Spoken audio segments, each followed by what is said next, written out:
After the divorce, my wife kicked me out and moved two lovers into my place. I went to use the old card my father left me, but the banker turned ghost white and screamed, "Sir, quickly, look at this!"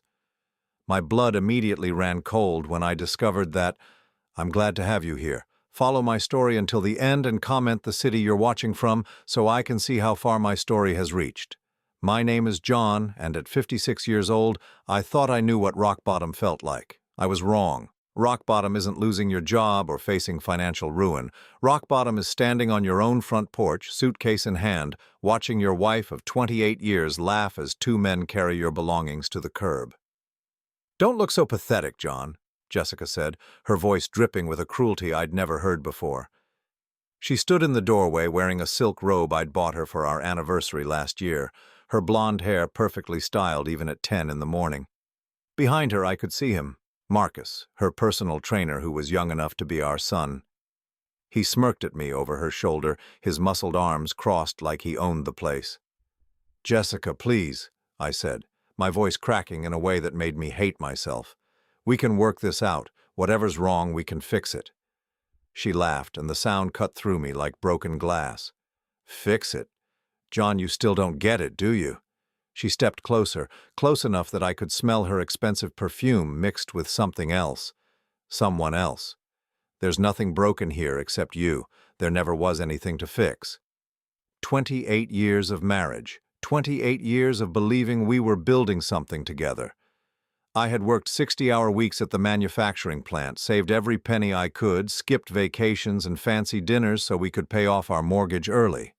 I thought we were a team.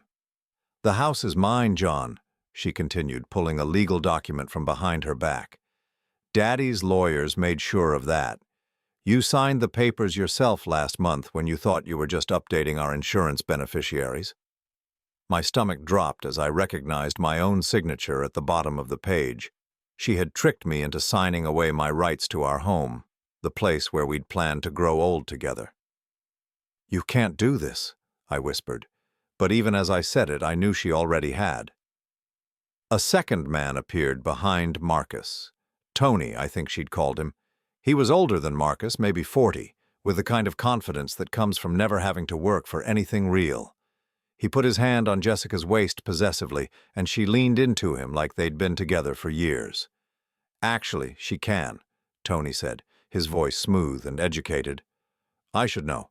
I'm the lawyer who drew up the papers." He smiled at me with perfect white teeth. "You might want to find somewhere else to be, John. We're expecting company later, and it might get loud." The humiliation burned through me like acid. Not only had she planned this betrayal, she'd recruited her lovers to participate in it. They were all standing there, watching me fall apart and enjoying every second of it. Where am I supposed to go? The words came out, broken and desperate. Jessica shrugged. "That's not my problem anymore. You're 56, John. Most men your age would have figured out how to take care of themselves by now." "I gave you everything," I said, hating how weak I sounded. "No," she said, her eyes cold as winter. "You gave me mediocrity. You gave me a life of settling for less. Did you really think I was going to spend my golden years stuck with someone who never had any ambition, someone who never wanted more than a paycheck and a mortgage payment?" The neighbors were watching now. Mrs. Patterson from across the street stood in her garden, pretending to tend her roses while she listened to every word. The Johnsons' teenage son was recording everything on his phone from their upstairs window. My humiliation was becoming neighborhood entertainment. "Please, Jessica. At least give me time to find somewhere to go." She checked her watch, the gold Rolex I'd saved 3 months to buy her for her 50th birthday. "You have until I finish my coffee. That's about 10 minutes. Marcus and Tony went back inside, leaving me standing there with my wife of nearly 3 decades. For a moment I thought I saw something flicker in her eyes. Maybe regret, maybe sympathy. But it was gone before I could be sure. "Why?" I asked. "After all these years, why now?" She was quiet for so long I thought she might not answer. Then she spoke, and her words destroyed the last piece of hope I'd been clinging to. "Because I never loved you, John. I married you because I thought you'd amount to something. I thought you had potential. But you're exactly the same man you were at 28, just older and more tired."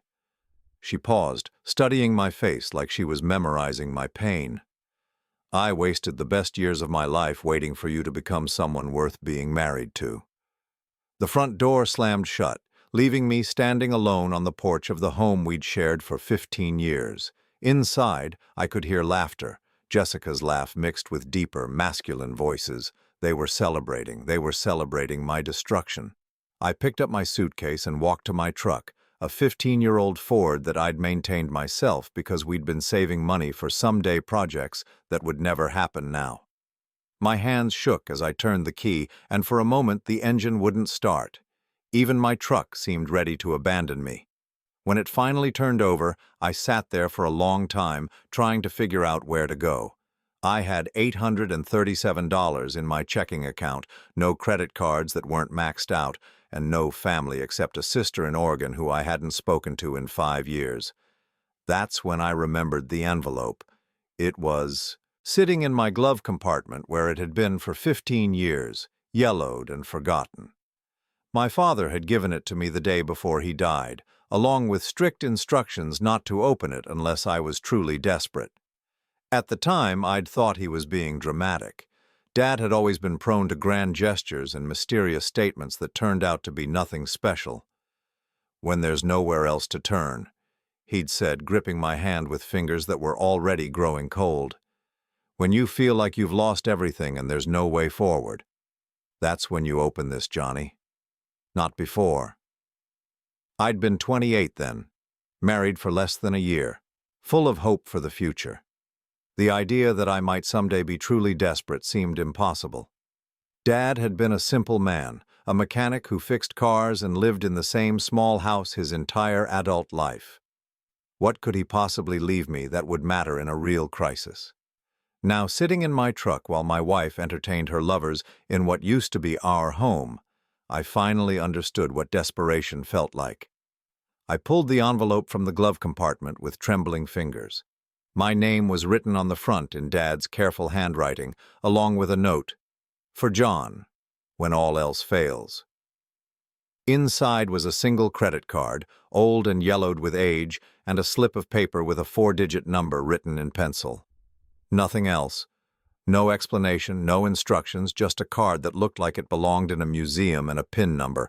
I almost threw it away. What good was an expired credit card from a dead man who'd barely made $20,000 a year? But I had nowhere else to go and no other options.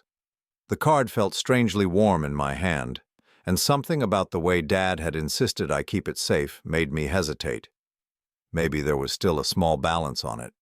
Maybe enough for a cheap motel room and a few meals while I figured out my next move. It wasn't much hope, but it was the only hope I had left. I started the truck and drove toward downtown, toward the First National Bank where Dad had done his banking for 40 years. If the card was worth anything, they'd know, and if it wasn't, well, at least I'd finally know that I'd truly lost everything. The shame followed me like a shadow as I drove through streets I'd known my entire life, past places where Jessica and I had made plans and shared dreams that had all been lies. Every red light felt like another moment to drown in the humiliation of being discarded like garbage by the woman I'd loved with everything I had. But something else was growing alongside the shame, a cold, hard anger that I'd never felt before. Not at Jessica exactly, though God knew she deserved it. At myself. For being so blind, so trusting, so pathetically grateful for scraps of affection from someone who'd been planning my destruction for God only knew how long. I pulled into the bank parking lot with Dad's ancient credit card burning a hole in my pocket, wondering if this final desperate gamble would save me or just provide one last humiliation to cap off the worst day of my life. The First National Bank looked exactly the same as it had when I was a kid accompanying Dad on his monthly banking trips. Same marble floors, same brass fixtures, same smell of old money and fresh paperwork. But walking through those glass doors felt different now, like I was entering enemy territory instead of a place where my family had been customers for decades. The young teller at the front desk barely looked up when I approached. Her name tag read Madison, and she couldn't have been older than 25. She was filing her nails, clearly annoyed at being interrupted by actual banking business. "I need to check the balance on this account," I said, sliding Dad's ancient credit card across the counter. Madison glanced at the card and frowned. "Sir, this card is really old. Are you sure it's still active?" "I honestly don't know," I admitted. "It belonged to my father. He passed away 15 years ago." She sighed like I'd asked her to solve calculus and reluctantly picked up the card, turning it over in her hands. "The numbers are barely visible. I'm not even sure our system can read something this old." "Could you try, please? It's important." Something in my voice must have convinced her, because she stopped filing her nails and actually looked at me for the first time. I probably looked as desperate as I felt, unshaven, wearing the same clothes I'd slept in, carrying everything I owned in a single suitcase. "Okay, let me see what I can do." She swiped the card through her reader. Nothing happened. She tried again, angling it differently. Still nothing. On the third try, her computer screen suddenly exploded with information, and her casual expression transformed into something between confusion and alarm. She said, her voice suddenly small.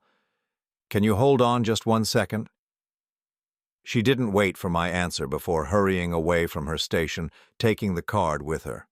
I watched her approach the manager's desk, a middle-aged man in an expensive suit who looked like he'd never missed a meal in his life. She whispered something to him, showing him the card, and I saw his face go white. He stood up so fast his chair rolled backward into the wall. Together they hurried back toward me, the manager's face growing more panicked with each step. "Sir," he said, slightly out of breath, "could you please come with me? There's something we need to discuss privately." My stomach clenched. "Is there a problem?" "No, no problem at all," he said quickly. "My name is Robert Chen. I'm the branch manager. Could you please follow me to my office?" He led me across the lobby, past the regular customer service area, through a door marked Private Banking that I'd never noticed before. His office was twice the size of any office I'd ever been in, with leather chairs, a massive desk, and windows overlooking the city.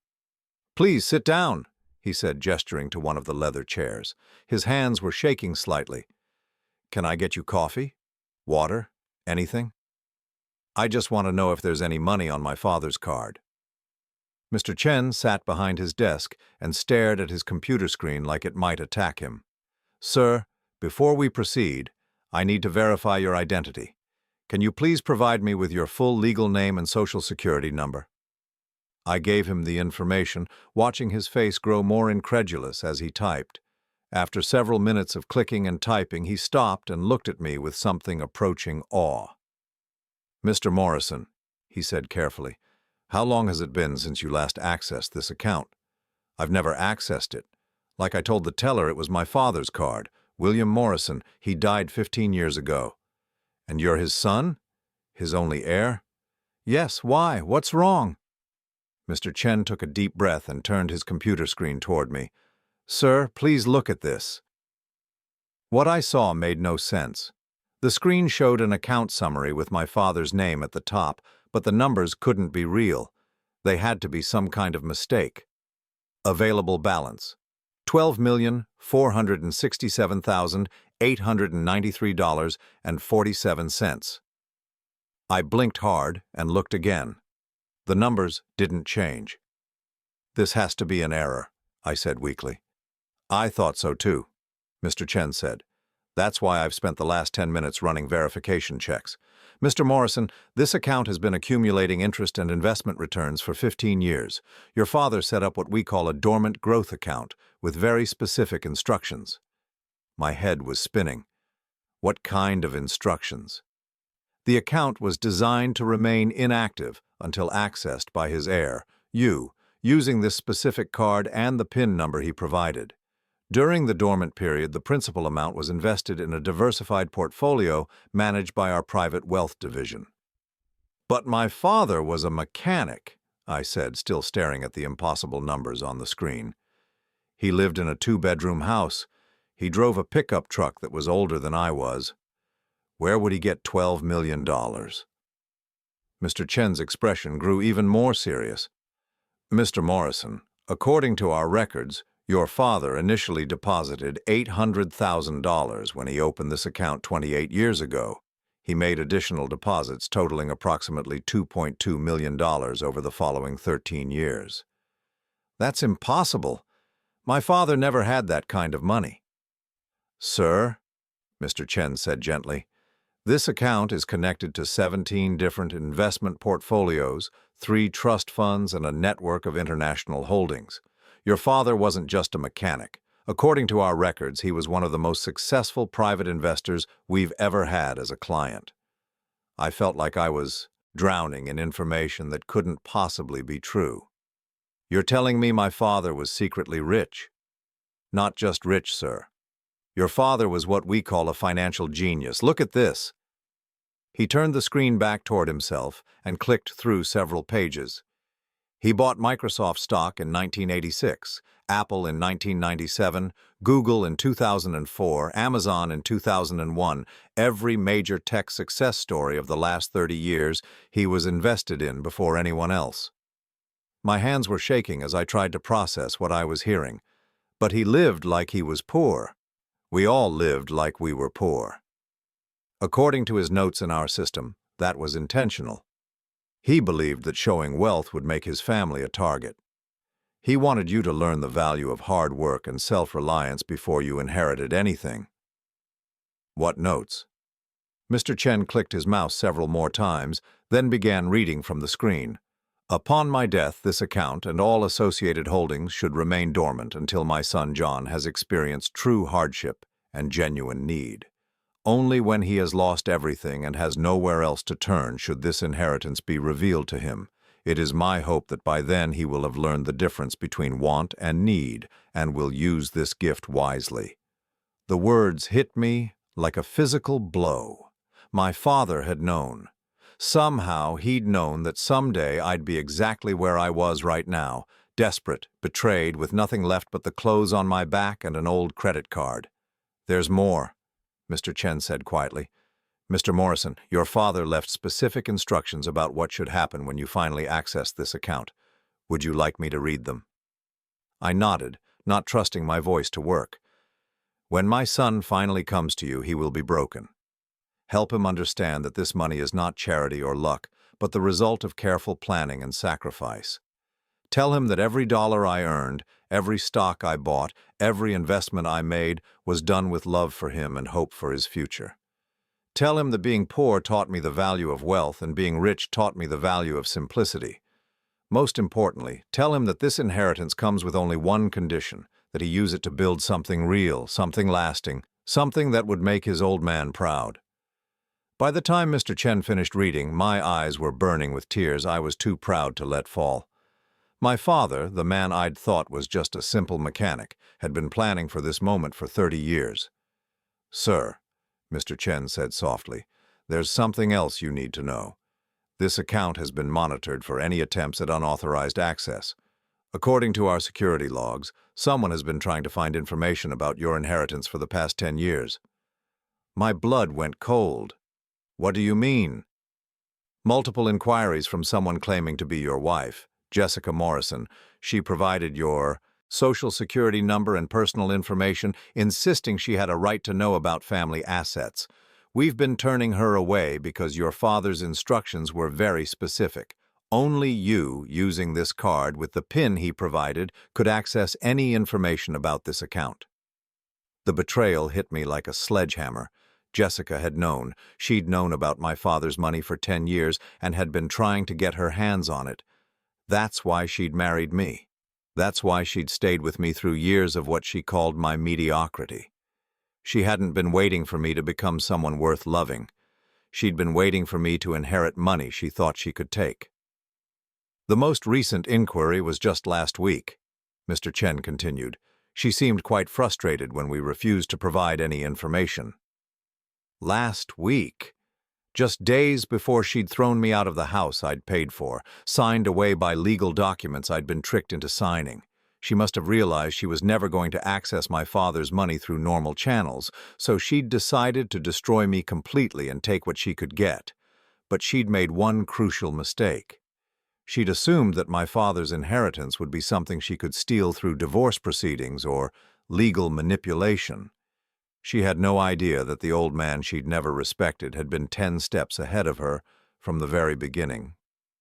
"Mr. Morrison," Mr. Chen said, pulling out a thick folder, "I need you to sign some paperwork to fully activate your access to these accounts. Once you do, you'll have complete control over $12,467,000, plus ongoing access to the investment portfolios that continue to generate returns." I stared at the signature lines, my hand trembling as I held the pen. Just this morning, I'd been a 56-year-old man with nothing but the clothes on my back, thrown away like garbage by a woman who'd never loved me. Now I was sitting in a private banking office, about to become one of the wealthiest men in the state. But more than the money, more than the security it represented, was the knowledge that my father had loved me enough to plan this moment. Every sacrifice he'd made, every dollar he'd saved, every investment he'd researched had been done with me in mind. Even in death, he was still taking care of his son. As I signed my name to activate the inheritance my father had spent a lifetime building, one thought burned clear and bright in my mind. Jessica was going to learn exactly what it felt like to lose everything she'd ever wanted. And unlike my father, I wasn't going to wait 30 years to make it happen. I spent 3 days in a hotel suite that cost more than I used to make in a month, trying to wrap my mind around the reality of my new situation.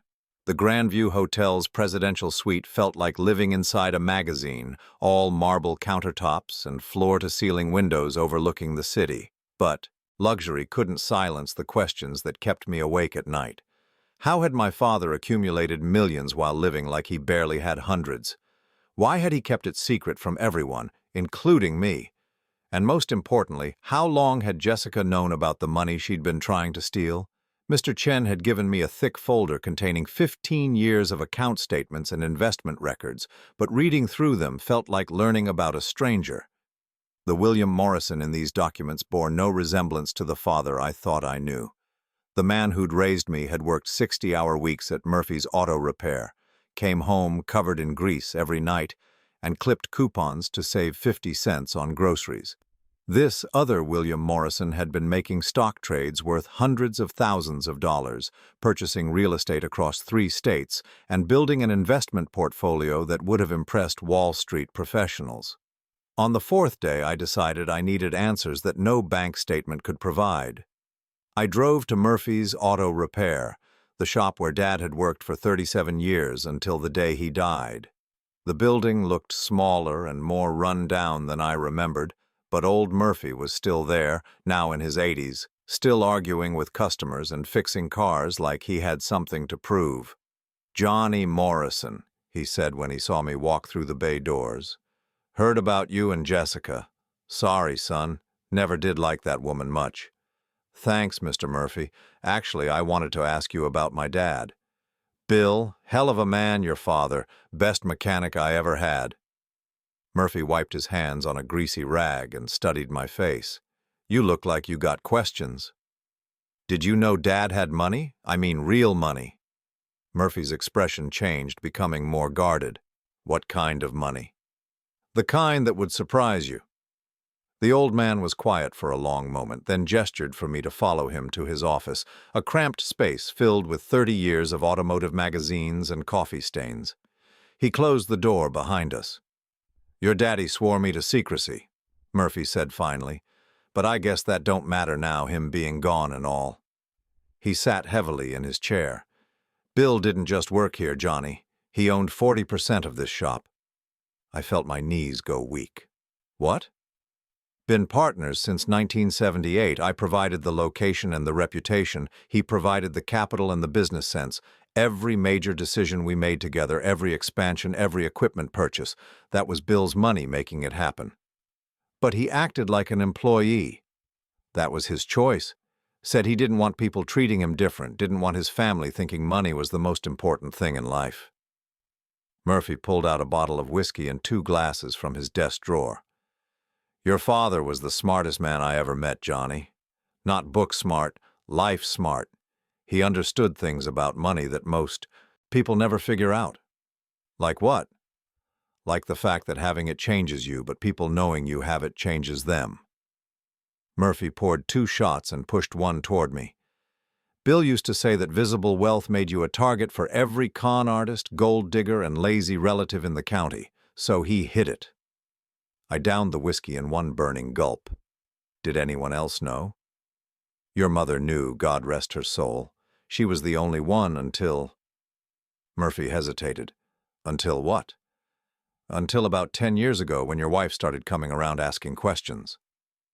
The alcohol turned to acid in my stomach. Jessica was here. Multiple times. First time she said she was planning a surprise party for your father's birthday and wanted to know about his work friends. Seemed innocent enough. But then she kept coming back, asking stranger questions.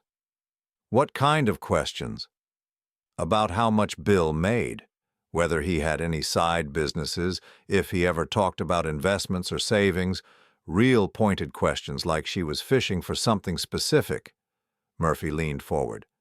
The last time she came by, maybe 2 years ago, she flat out asked me if your father had ever mentioned leaving you an inheritance. My hands clenched into fists.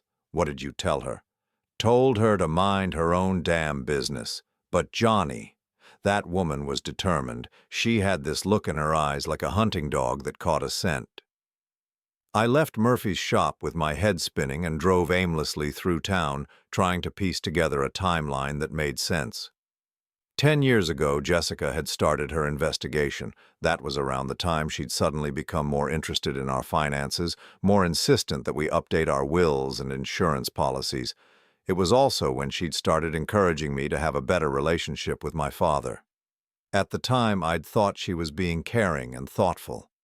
Now I realized she'd been positioning herself to benefit from his death. My phone rang as I sat in the parking lot of the grocery store where Jessica and I used to shop together every Saturday. The caller ID showed a number I didn't recognize. Is this John Morrison? The voice was female, professional. Yes. My name is Linda Harrison. I'm a private investigator. I was hired by your father approximately 12 years ago to monitor certain situations. I think we need to talk.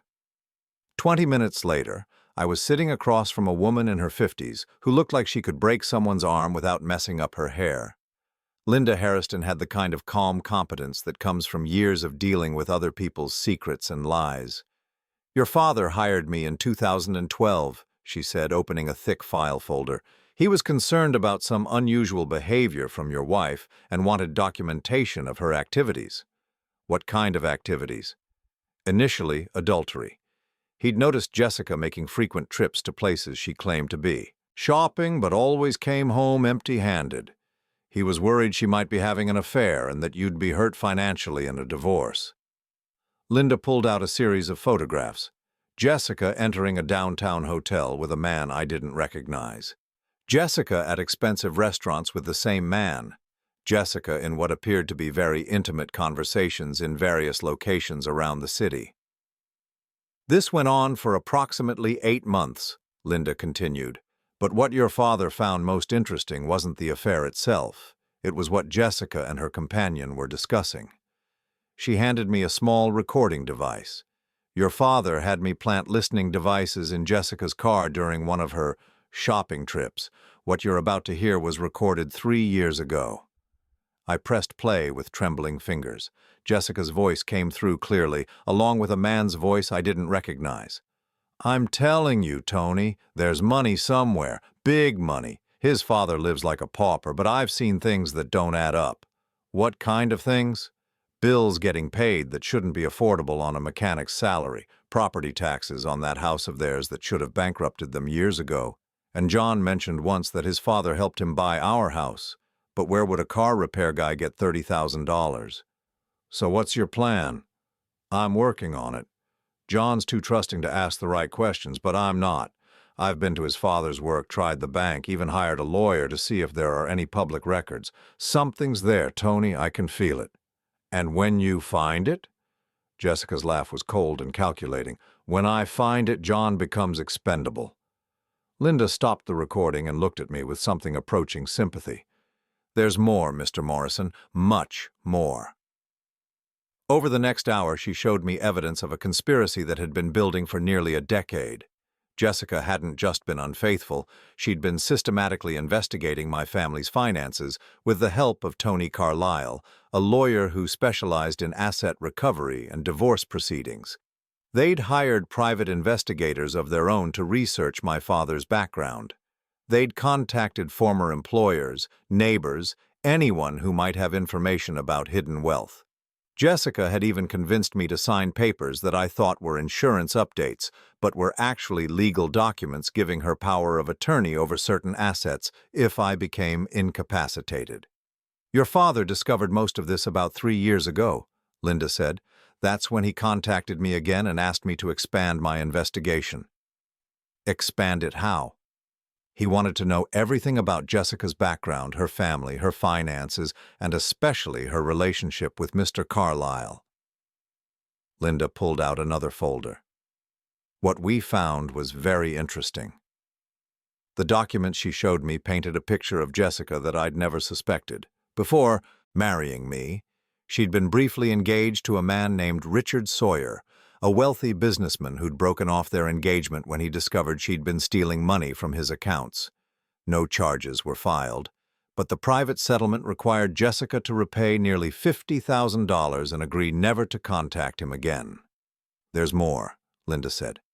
After your father's death 15 years ago, Jessica hired 3 different lawyers to contest his will. All of them told her the same thing: your father had left no traceable assets and there was nothing to contest. But she kept looking. She never stopped.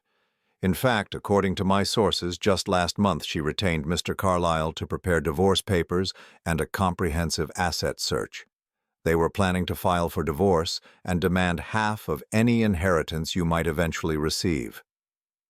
The final piece of the puzzle clicked into place. Jessica hadn't thrown me out in a moment of anger or disappointment. She'd been planning this for months, maybe years. The humiliation, the timing, the way she'd already had Tony and Marcus ready to move in, it had all been carefully orchestrated. Mr. Morrison, Linda said quietly, your father left specific instructions about what should happen if Jessica ever tried to claim his inheritance. What instructions? She handed me a sealed envelope with my name written in Dad's familiar handwriting. He said to give you this only after you'd learned the full truth about your wife's intentions. Inside was a single sheet of paper with a message that made my blood run cold.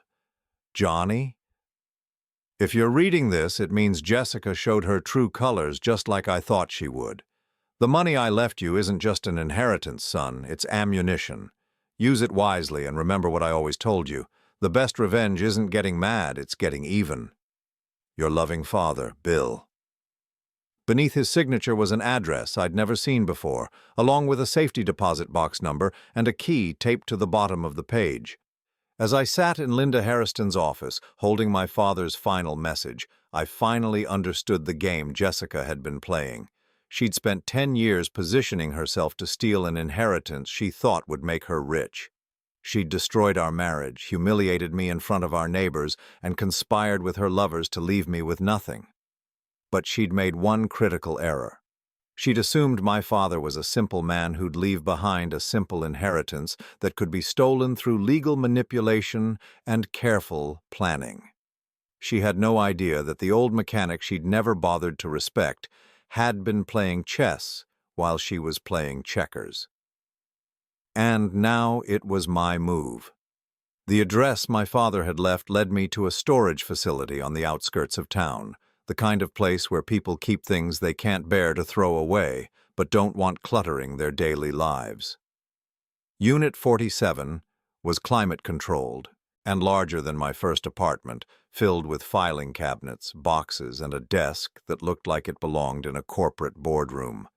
This was my father's secret office, the place where the mechanic became the investor, where William Morrison had built an empire while the world thought he was just fixing carburetors and changing oil.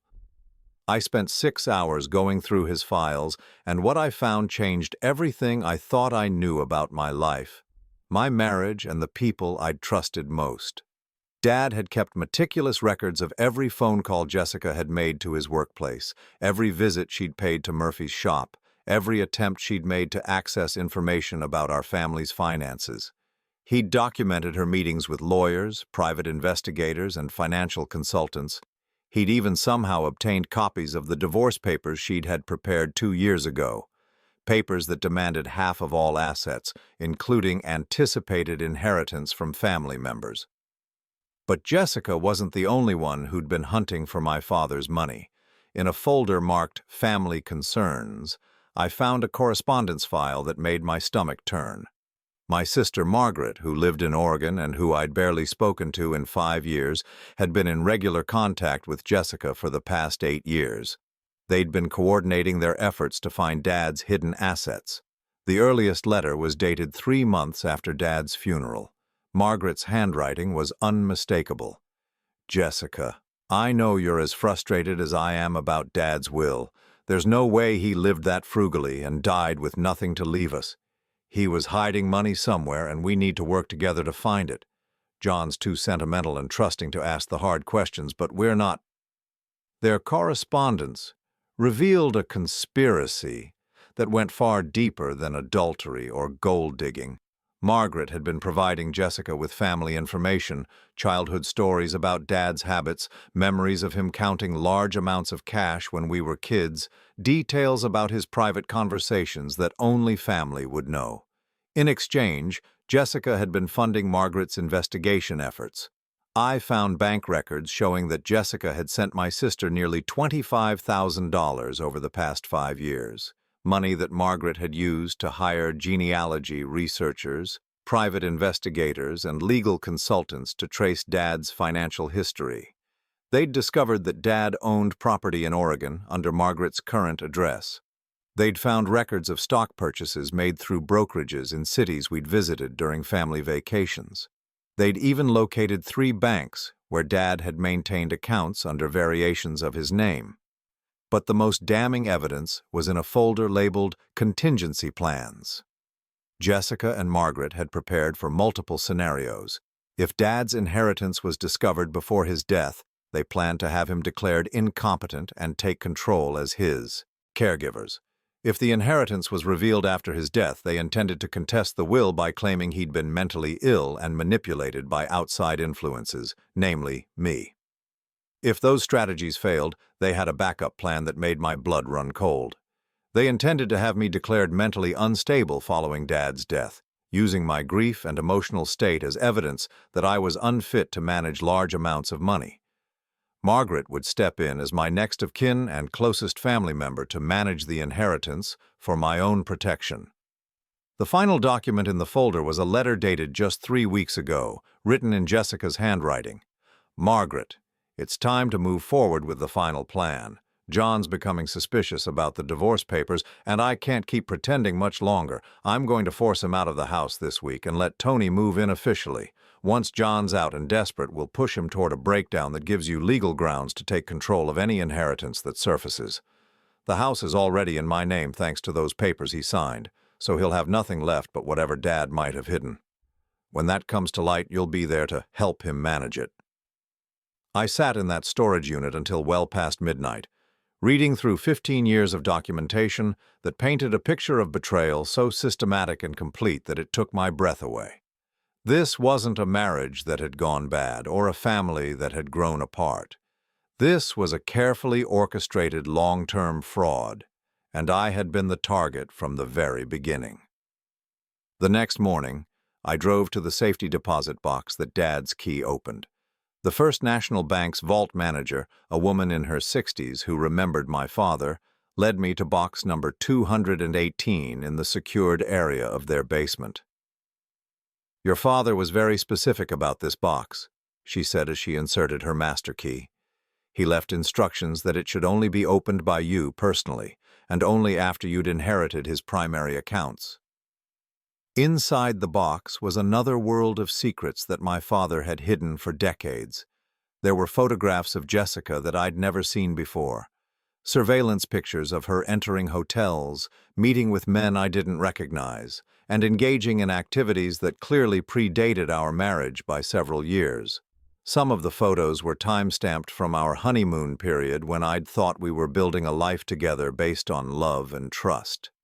There were legal documents showing that Jessica had tried to open credit accounts using my father's personal information, including his social security number and employment history. She'd been denied because Dad had placed fraud alerts on his credit file, but the attempts were documented. Most shocking were the recorded phone conversations. Dad had somehow obtained recordings of Jessica's phone calls with Margaret, with Tony Carlisle, and with other people I didn't recognize. The conversations spanned 8 years and revealed a level of manipulation and calculation that I'd never imagined possible. In one recording from 4 years ago, Jessica was talking to someone named Dr. Richards about prescription medications that could cause memory problems and confusion. She wanted to know about drugs that could be administered without the target's knowledge, substances that would make someone appear mentally incompetent without causing obvious physical symptoms. "I need something subtle," her voice said through the small speaker.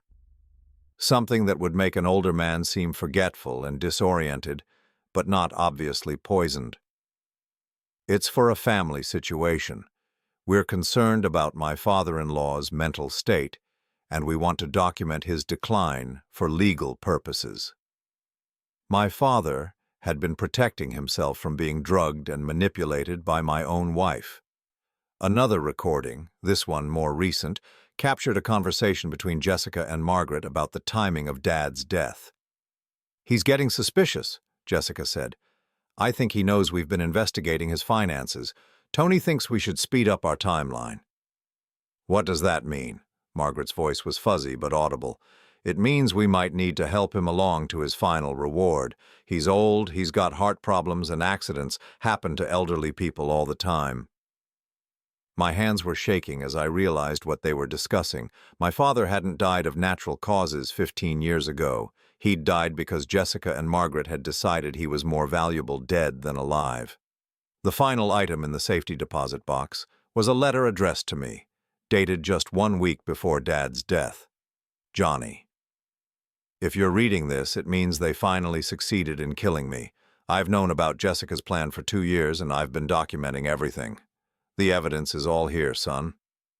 Jessica poisoned me, gradually with digitalis, a heart medication that's undetectable in normal doses but fatal when accumulated over time. Margaret provided her with the pills from her own prescription. They thought they were being clever, but old mechanics learned to spot poison just like they learned to spot bad oil. I could have stopped them, could have had them arrested, but then you never would have learned who they really were. You would have spent your life wondering if maybe I'd been wrong about Jessica, if maybe she really did love you and I'd been a paranoid old fool. This way you'll know the truth. You'll understand that the woman you married never loved you. She loved the idea of your inheritance. You'll understand that your sister sold you out for money she never deserved. And most importantly, you'll understand that sometimes the people who claim to love you are the ones you need to fear most. Use the evidence, son. Use the money and make them pay for what they took from both of us." I left the bank that afternoon with copies of everything. My father's final message burned into my memory in a rage burning in my chest that I'd never felt before. Jessica hadn't just betrayed me, she'd murdered my father and spent 15 years hunting for the wealth that would have been her reward. But she'd made a crucial mistake. She'd assumed that a simple mechanic wouldn't be smart enough to outthink her, that an old man would be an easy target for manipulation and murder. She had no idea that my father had spent the last 2 years of his life carefully documenting her crimes, building a case that would destroy her and everyone who'd helped her. Every phone call, every meeting, every illegal act had been recorded and preserved.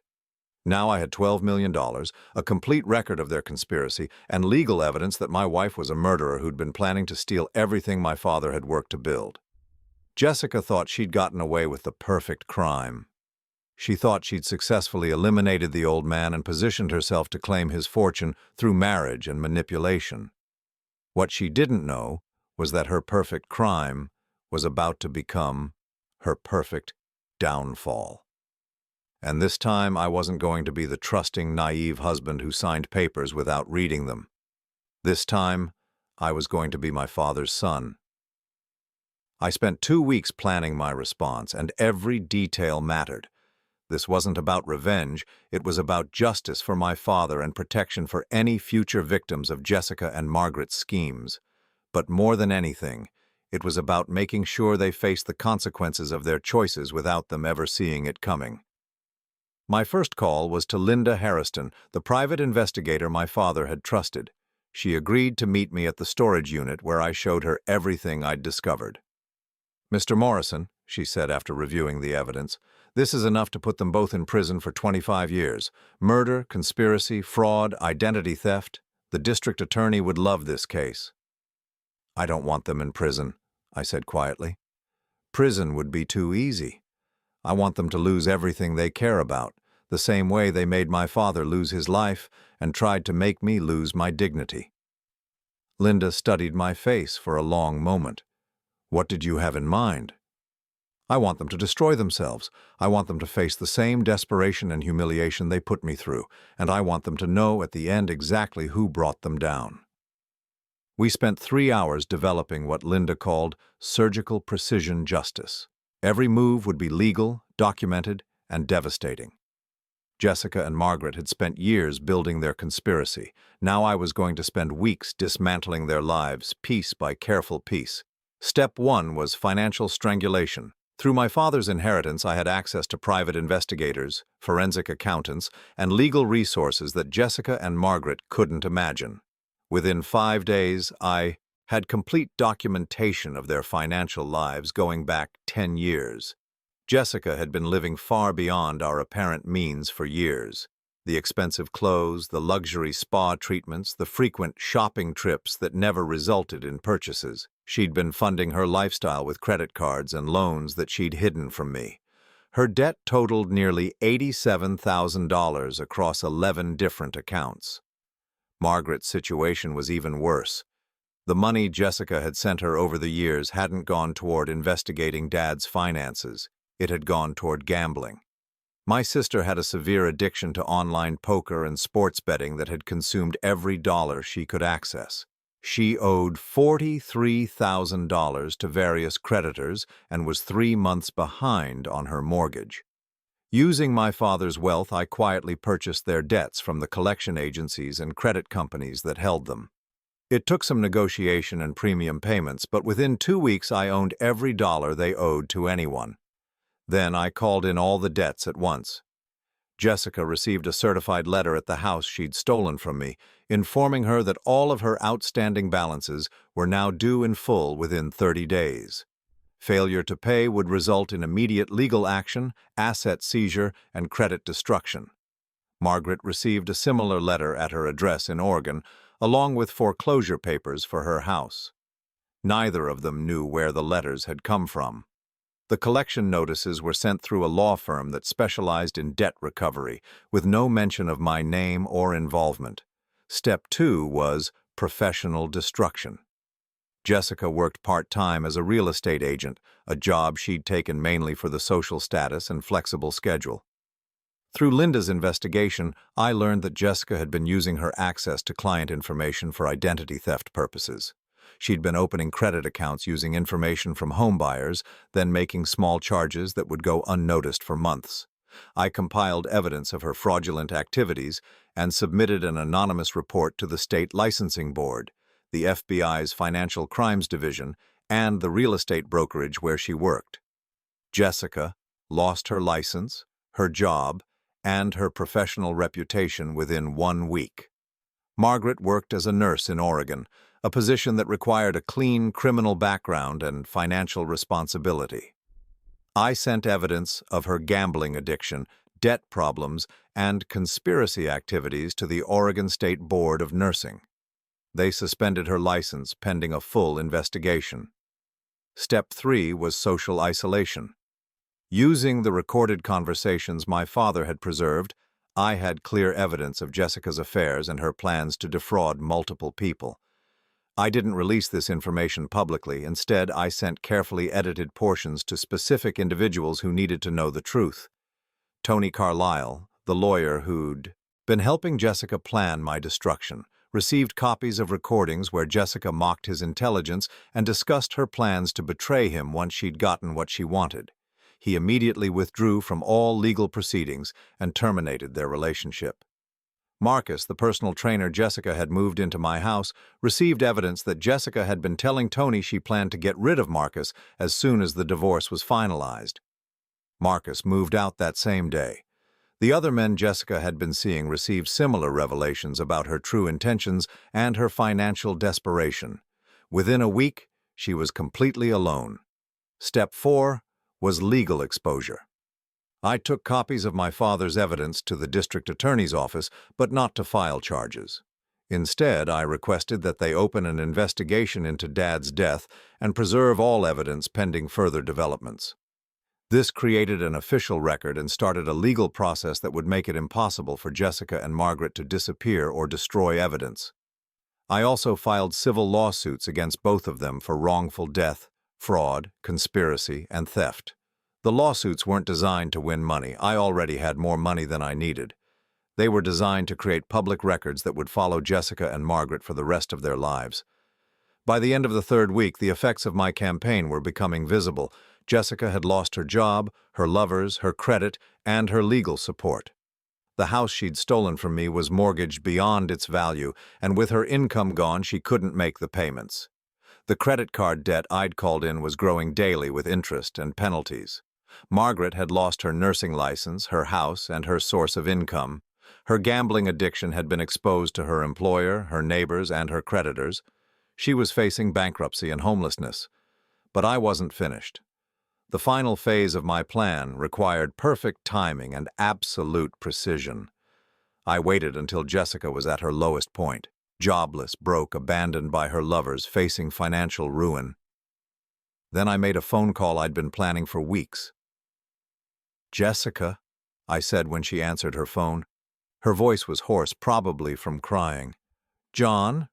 John, thank God you called. I've been trying to reach you for weeks. There's been some terrible mistake, some kind of identity theft situation. Someone's been—" "I know exactly what's been happening, Jessica." Silence. "I know about Tony and Marcus. I know about the divorce papers you had prepared 2 years ago. I know about the money you sent to Margaret, and I know about the meetings with private investigators." Her breathing became shallow. "John, I can explain. I know about the digitalis you used to poison my father. I know about the plan to have me declared mentally incompetent. I know about the safety deposit box you've been trying to find, and I know about the storage unit where Dad kept his records." She didn't respond, but I could hear her breathing becoming more rapid. "Most importantly, Jessica, I know about the $12,467,000 that Dad left me, the money you killed him trying to steal." The phone went silent for so long I thought she'd hung up. Then, in a voice barely above a whisper, she said, "You can't prove anything." "Actually, I can. I have recordings of your phone conversations with Margaret. I have documentation of your attempts to access Dad's accounts. I have evidence of your fraud, your theft, and your conspiracy to commit murder." I paused, letting that sink in. "And I have something else, Jessica." "What?" "I have the power to make all of this go away." Another long silence. "What do you want?" she asked finally. "I want you to come to the house. My house that you stole. Tomorrow at 3 o'clock. Come alone. We're going to have a conversation about your future." "And if I don't come?" "Then the district attorney gets copies of everything tomorrow at 4 o'clock, and you spend the next 25 years in prison wondering what might have been different if you'd just been honest with the man who loved you." I hung up before she could respond. The next afternoon, I sat in the living room of the house I'd paid for, waiting for my wife to arrive for the last conversation we'd ever have. Through my father's planning and my own careful execution, I held every card in a game that Jessica thought she'd been winning. She had no idea that the desperate, humiliated man she'd thrown out 3 weeks ago had been replaced by someone with the resources, knowledge, and determination to give her exactly what she deserved. When the doorbell rang at exactly 3 o'clock, I was ready to show Jessica what it felt like to lose everything you'd ever wanted, everything you'd schemed to steal, and everything you'd killed to obtain. It was time for her to learn that some games have consequences that last a lifetime. I spent 3 weeks planning my response, and it wasn't driven by anger anymore.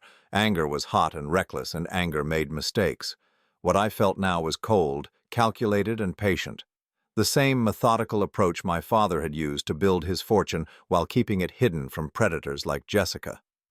My first move was to hire the best legal team money could buy. Not the small-town lawyers who handled divorces and property disputes, but the kind of attorneys who specialized in complex financial crimes and had connections with federal law enforcement agencies. The law firm of Whitman, Chen and Associates occupied 3 floors of the most expensive building downtown. Their conference room overlooked the city like a war room planning a siege, and that's exactly what it was.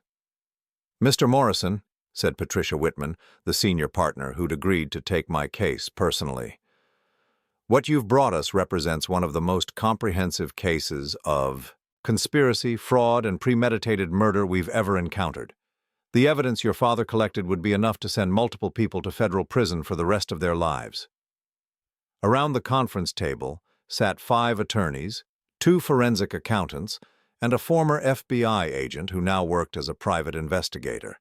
They'd spent 2 weeks reviewing every document, every recording, and every piece of evidence Dad had left behind. "The digitalis poisoning is particularly damning," continued Dr. Martinez, a forensic specialist they'd brought in to review the medical evidence.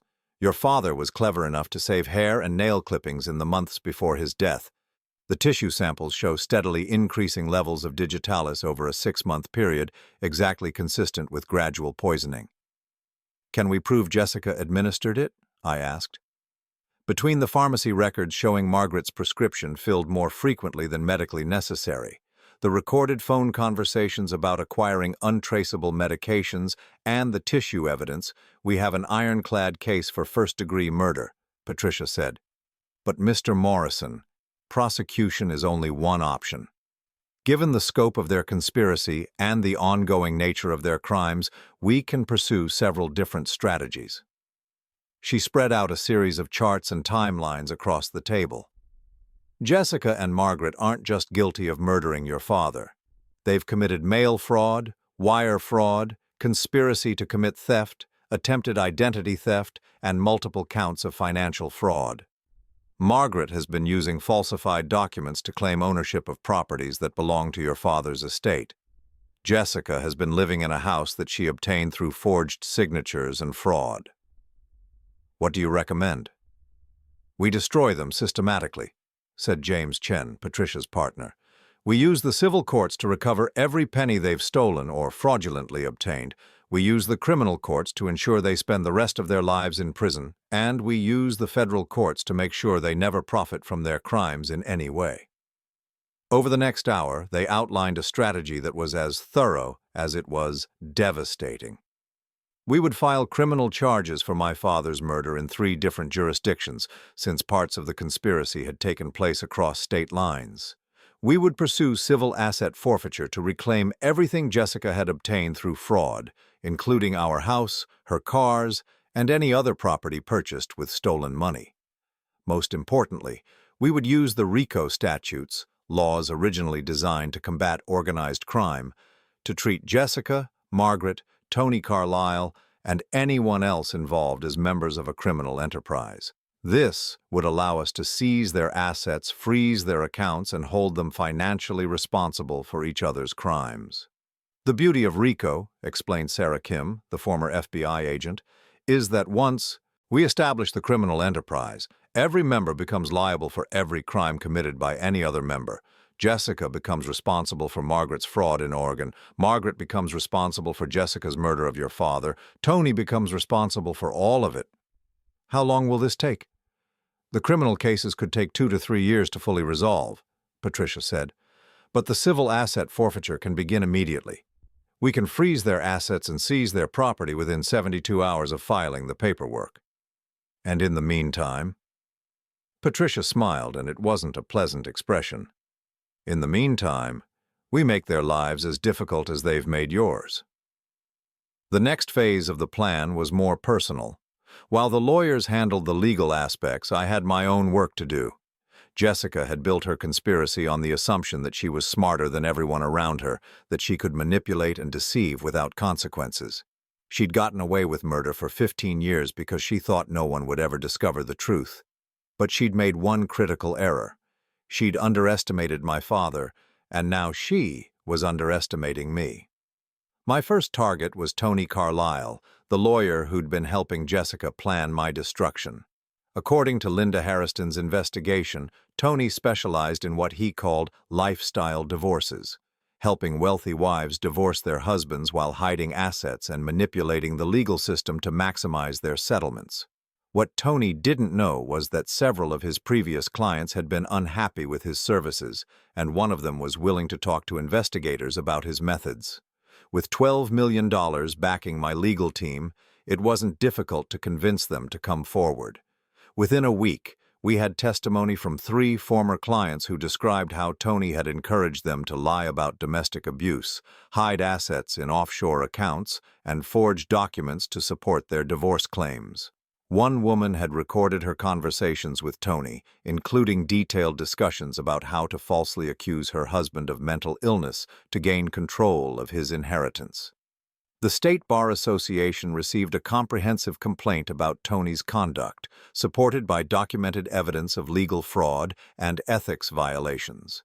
His law license was suspended pending investigation, and his bank accounts were frozen as part of a broader probe into his business practices.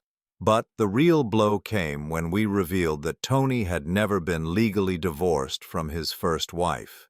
His marriage to his current wife was invalid, which meant all of their jointly held property could be seized as proceeds from illegal activity. Suddenly, the man who'd been living in my house as Jessica's lover found himself homeless, bankrupt, and facing disbarment. Margaret was next, and her downfall was even more satisfying. My sister had been using falsified documents to claim ownership of property in Oregon that actually belonged to Dad's estate. She'd forged his signature on quitclaim deeds, filed false death certificates that misrepresented the value of his assets, and claimed she was his sole surviving heir in order to transfer property titles. But Dad had been smarter than both of us realized. Every piece of property Margaret thought she'd stolen was actually held in trust, with specific provisions that made her fraudulent claims automatically invalid. The moment we filed the estate paperwork in Oregon courts, her house, her car, and her bank accounts were frozen pending investigation. The Oregon Attorney General's office was very interested in a case involving interstate fraud, forged federal documents, and conspiracy to commit murder. They assured us that Margaret would face federal charges in addition to state charges, with potential sentences that would keep her in prison well into her 80s. Within 3 weeks of activating my father's inheritance, Jessica's world was collapsing around her. Tony had been evicted from our house and was living in a motel, facing disbarment and federal fraud charges. Margaret had been arrested in Oregon and was sitting in jail unable to make bail since all her assets had been seized as proceeds from criminal activity. But Jessica still didn't know why everything was falling apart. She thought she was dealing with a series of unrelated legal problems, bad luck that would eventually resolve itself. She had no idea that her estranged husband had become the wealthiest man in the county, or that he possessed detailed evidence of every crime she'd committed over the past 15 years. That was about to change. I drove past our old house on a Thursday evening and saw Jessica's car in the driveway, along with a pickup truck I didn't recognize. Apparently, she'd already found a replacement for Tony, some new mark who didn't yet understand what kind of woman he was dealing with. I parked across the street and called the number I'd memorized 15 years ago, but never thought I'd use again. Jessica Morrison. Hello, Jessica. It's John. There was a long pause. John, where are you? I've been trying to reach you. The lie came so easily to her that I almost admired it. My phone records showed no calls from her number since the day she'd thrown me out. I'm in town. I thought we should talk. Of course. I've been so worried about you. This whole situation got out of hand, and I think there are things we need to discuss. I agree. There are definitely things we need to discuss. Can you come to the house? I'm here alone, and we could have some privacy. Another lie. I could see the shadow of her new boyfriend moving around in the kitchen.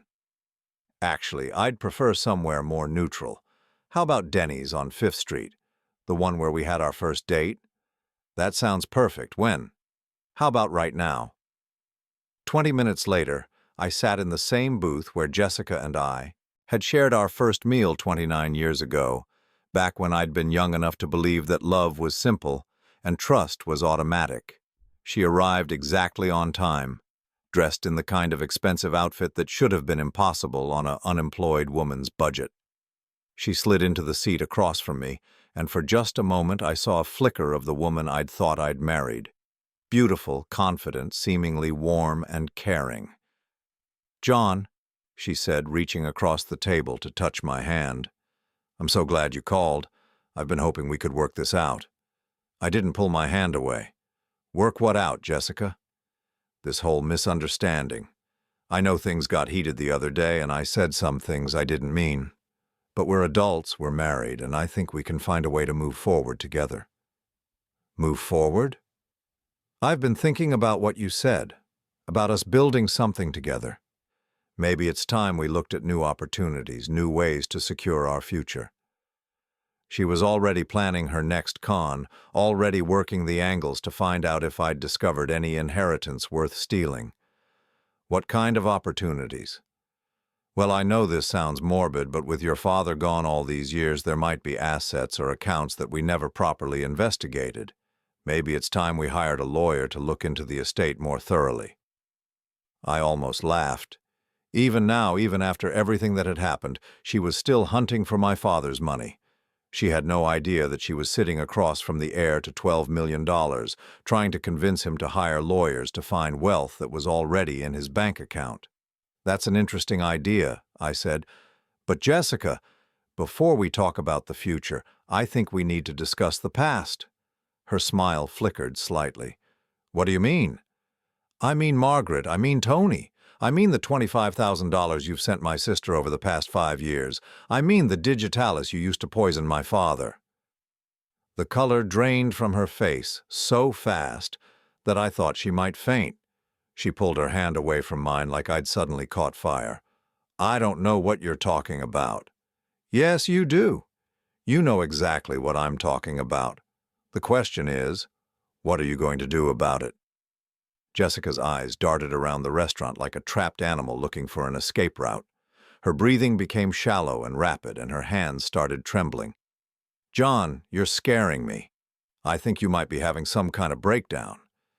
Even now, even caught red-handed, she was trying to manipulate me, trying to convince me that I was the problem, that my own perceptions couldn't be trusted. "The only breakdown happening here is yours, Jessica. Your conspiracy is finished. Tony's been disbarred and is facing federal charges. Margaret's in jail in Oregon, and you—" I leaned forward, lowering my voice to a whisper. "You're going to spend the rest of your life in prison for murdering my father." She stood up so abruptly that her chair fell backward, drawing stares from other customers. For a moment I thought she might run, but instead she leaned over the table, her face twisted with a rage and desperation I'd never seen before. "You can't prove anything," she hissed. "You're a pathetic 56-year-old man with nothing. No money, no job, no future. Nobody's going to believe anything you say." I smiled and pulled out my phone, showing her the bank app with my account balance displayed clearly on the screen. $12,467,893.47, I said quietly. "That's what my father left me, Jessica. That's what you killed him for, and that's what's going to destroy you." For the first time in 29 years, Jessica Morrison was completely speechless. Jessica looked like a ghost when I opened the door. Her expensive blonde highlights had grown out, revealing gray roots she'd never let show before. Her designer clothes had been replaced by a simple black dress that hung loosely on her frame. Most telling of all, she wasn't wearing makeup. Something I'd never seen in 28 years of marriage.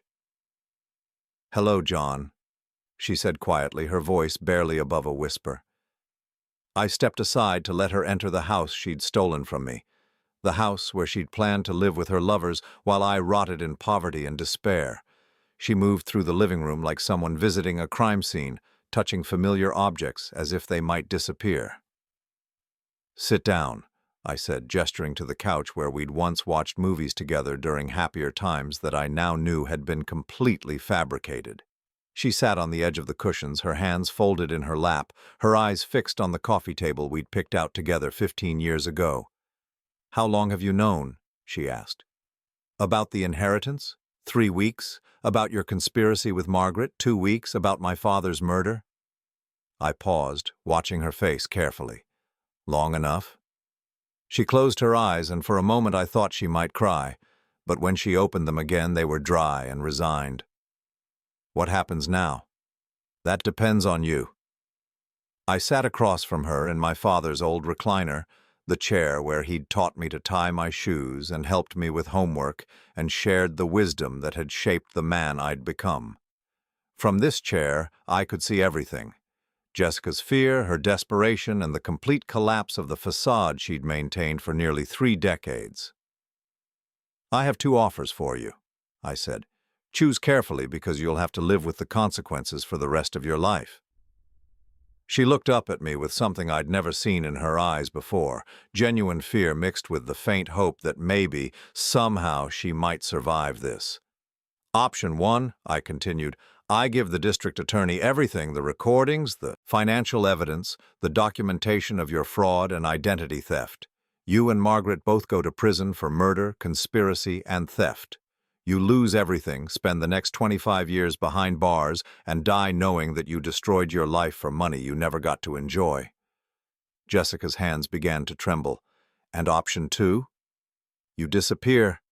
You sign papers giving up any claim to this house, any claim to alimony or spousal support, any claim to anything I own or might inherit. You take nothing except the clothes on your back. You leave this town, this state, and you never contact me again. In exchange, I don't press charges." "What about Margaret?" "Margaret made her own choices. She'll face her own consequences."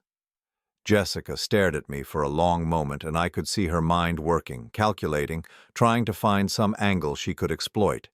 It was the same look she'd had when she thought I was signing insurance papers that were actually property transfers. "If I choose option 2, she said slowly, "how do I know you won't change your mind later? How do I know you won't decide to have me arrested anyway?" I reached into my jacket and pulled out an envelope containing documents I'd had prepared by the best lawyer my father's money could buy. "Because you're going to sign a confession, full admission of guilt for everything you've done. If you disappear and stay disappeared, the confession stays in my safe deposit box. If you ever try to contact me, come back to this town, or cause me any trouble whatsoever, the confession goes to the police, and you spend the rest of your life in prison." She took the papers with hands that shook so badly she could barely hold them. As she read through the confession, I watched 28 years of marriage crumble into dust. This wasn't the woman I'd fallen in love with. This was a stranger who'd been wearing my wife's face while she planned to destroy me. "There's something else," I said when she finished reading. "Margaret chose option 1. Jessica's head snapped up. "What?" "I called your sister yesterday, offered her the same deal I'm offering you. She decided to fight. She thinks she can beat the charges, thinks a jury will believe her story about being manipulated by you." I shrugged. Maybe she's right. Maybe she's wrong. But she made her choice. "You're lying. Check your phone. I believe Margaret tried to call you several times last night from the county jail." Jessica fumbled for her phone, her fingers shaking as she scrolled through missed calls. I watched her face crumble as she realized that her partner in conspiracy, her co-conspirator in murder, had been arrested and was probably already telling the authorities everything she knew. "She'll testify against me," Jessica whispered. "That's Margaret's choice. Your choice is simpler. Sign the papers and walk away, or join your sister in a federal prison." The silence stretched between us like a chasm. In that quiet, I thought about my father, about the years he'd spent protecting me from the truth about the woman I'd married. I thought about the love and trust I'd wasted on someone who'd been planning my destruction from the moment she said, "I do." But mostly I thought about the future, my future, free from the weight of their lies, free from the burden of trying to earn love from people who were incapable of giving it. "John," Jessica said finally, her voice breaking, "did you ever love me? Even a little bit?" The question hung in the air between us. For 28 years, I'd believed we were building something together. I'd worked extra hours to pay for her clothes, skipped vacations to save for our house, and planned a retirement we'd never share. I'd loved her with everything I had, but the woman I'd loved had never existed. "I loved who I thought you were," I said honestly. "I grieved for that woman when I found out the truth. But you, the real you, the woman who murdered my father and spent 10 years planning to steal his money, no, Jessica, I never loved you because I never knew you existed." She broke then, finally. 28 years of pretense collapsed into sobs that shook her entire body. She cried for the life she'd built on lies, for the conspiracy that had failed, and for the future she'd lost when she chose greed over love. I felt nothing. No satisfaction, no pity, no regret, just an emptiness where 28 years of false emotion had finally been drained away. When she recovered enough to hold a pen, she signed the confession and the legal documents that severed every connection between us. She signed away her rights to the house, to alimony, to any claim on my inheritance or my future. She signed away 28 years of marriage as if they'd never happened. Because in any way that mattered, they hadn't. "Where will you go?" I asked as she prepared to leave. "I don't know," she said, wiping her eyes with the back of her hand. "I have a sister in Florida who might let me stay with her for a while, if I tell her the right story." "Don't tell her any story," I said. "Tell her the truth. You might find it's easier to keep track of." Jessica walked to the front door, then turned back one last time. "John, I'm sorry. For what it's worth, I really am sorry." "No, you're not," I said quietly. "You're sorry you got caught. There's a difference." She left without another word, closing the door behind her with a soft click that echoed through the house like a period at the end of a very long, very painful sentence. 6 months later, I was standing in the garden behind the house my father had secretly owned for 20 years, watching the sunrise through maple trees he'd planted the year I was born. The house was bigger than the one Jessica and I had shared, older but better maintained, with rooms full of furniture covered in white sheets and photographs of a family I was only now getting to know. Dad had left detailed instructions about this house too, along with letters explaining why he'd kept it secret, why he'd maintained our smaller home as a facade, and why he'd wanted me to discover this place only after I'd learned the truth about Jessica and Margaret. "This is your real inheritance, Johnny," his final letter had said. "Not the money, though that's nice to have. Not the investments, though they'll keep you comfortable. Your real inheritance is the knowledge that you come from people who work hard, plan carefully, and protect the people they love. Your real inheritance is freedom from people who would use you and then throw you away." The garden was exactly as he'd described it in his letters. Roses my mother had planted before she died, vegetables that grew wild now but still produced tomatoes and corn every summer, and a small bench where Dad had spent his evenings planning for a future he'd never lived to see. I sat on that bench every morning now, drinking coffee from a mug that had belonged to my grandfather, reading newspapers that told me about a world I was no longer afraid to be part of. Jessica's threats and manipulations seemed like memories from someone else's life. Margaret was serving 12 years in federal prison for conspiracy, murder, and fraud. Her gambling addiction had been exposed during the trial, along with evidence that she'd been skimming money from the nursing home where she worked. She'd lost everything: her house, her career, her freedom, and her co-conspirator. Jessica had disappeared as completely as if she'd never existed. I'd heard through mutual acquaintances that she was living in a trailer park outside Tallahassee, working at a convenience store and trying to convince people she was the victim of a vindictive ex-husband. No one believed her, but it didn't matter. She was no longer my problem. I used some of Dad's money to establish a scholarship fund in his name for kids who wanted to learn automotive repair but couldn't afford trade school. I used some more to quietly help families in our old neighborhood who were struggling with medical bills or job loss. But mostly I just lived, I learned to cook the meals Dad had loved. I restored the vintage cars he'd collected and hidden in a garage I'd never known existed. I traveled to places he'd always wanted to visit but never could because he'd been too busy protecting his family and building their future. And every evening I sat in his chair in his real living room, surrounded by photos of a man who'd been so much more than I'd ever imagined, and I felt grateful. Not for the money he'd left me, though it had given me choices I'd never had before. Not for the revenge I'd been able to exact on the people who'd betrayed us both, though justice had its own satisfaction. I felt grateful for the lesson he'd spent his lifetime teaching me, that the people who truly love you will sacrifice for your happiness, while the people who pretend to love you will sacrifice you for their own. It had taken 56 years and the loss of everything I thought mattered, but I finally understood the difference. And for the first time in my adult life, I was completely, peacefully free.